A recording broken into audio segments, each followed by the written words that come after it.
You know what's more shocking than pineapple on pizza? Doug Ford and Mark Carney sitting down together at a Pizza Nova in Etobicoke like they're old buddies planning a cottage weekend. Yeah, you heard that right. The Ontario Premier and the Prime Minister just had what might be the most Canadian political summit in history, complete with pepperoni, probably some garlic dipping sauce, and enough Team Canada rhetoric to make a hockey team blush. So grab your double-double, because we're diving into the cheesiest political meeting of the year, and I'm not just talking about the mozzarella. Picture this, it's Monday in Etobicoke. Not exactly the glamorous backdrop of Parliament Hill or Queen's Park, but a Pizza Nova. You know, the place where you go after a Leafs game to either celebrate or drown your sorrows in carbs. And there they are, Ford and Carney, two guys who've had more beef than a steakhouse menu, suddenly acting like they're co-hosting a buddy cop movie. The cameras are rolling, the pizza's flowing, and the political theater is absolutely delicious. Now, before we get too deep into the toppings of this story, let me remind you that just a few months ago, these two were not exactly exchanging friendship bracelets. Ford spent considerable time criticizing federal policies, Carney was the liberal golden boy being groomed for leadership, and the idea of them sharing a meal seemed about as likely as the Leafs winning the cup. But here we are, living in a timeline where anything is possible, including this bizarre pizza diplomacy. So what's with all this Team Canada talk? Ford literally told reporters, and I quote, "We're all about Team Canada. Listen guys, we're a big family. And you know, sometimes brothers and sisters may disagree, but at the end of the day, make no mistake about it, we are one country, Team Canada. Both of us. Both of us. Both of US."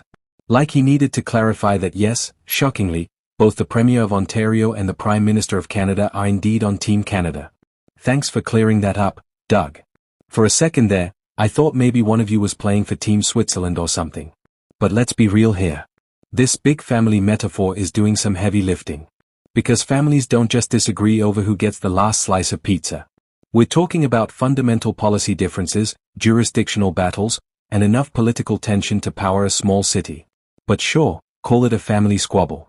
I call my arguments with my siblings disagreements too, even though one of them once threw a remote at my.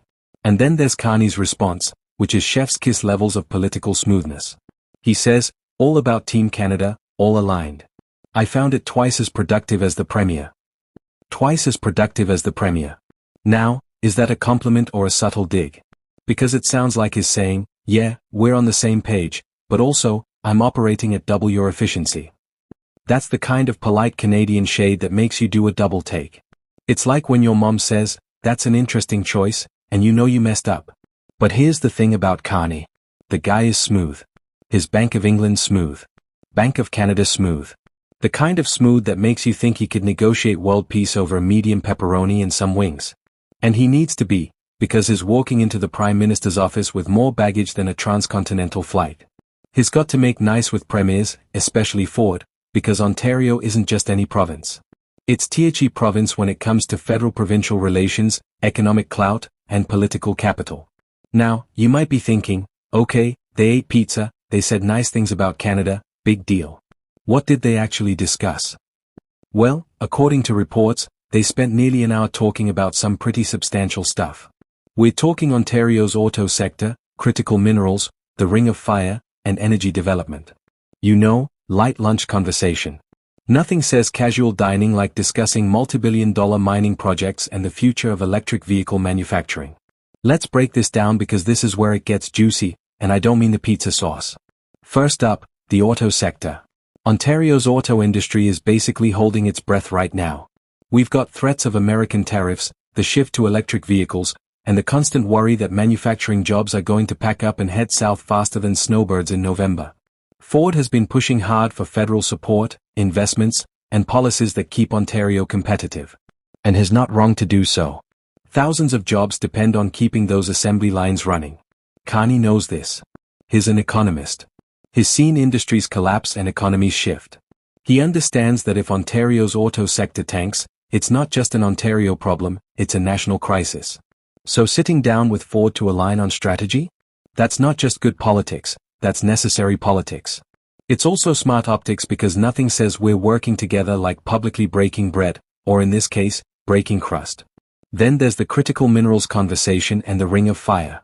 For those who don't know, The Ring of Fire is this massive mineral deposit in northern Ontario that's been talked about for years like it's the Canadian version of El Dorado. It's got chromite, nickel, copper, all the stuff you need for batteries, electric vehicles, and the green economy everyone keeps talking about. But here's the problem. It's remote, it's complicated, and getting it developed requires coordination between multiple levels of government, indigenous communities, and private industry. Ford wants it developed. He wants the economic boost, the jobs, the revenue. Carney needs it developed because if Canada is going to hit its climate goals and build a green economy, we need those minerals. We can't just import everything forever. So again, common ground. Both of them sitting there, probably dunking their crusts in garlic sauce, nodding about mining. It's beautiful, really. And finally, energy development. This is where things could get spicy, because energy policy in Canada is basically a minefield.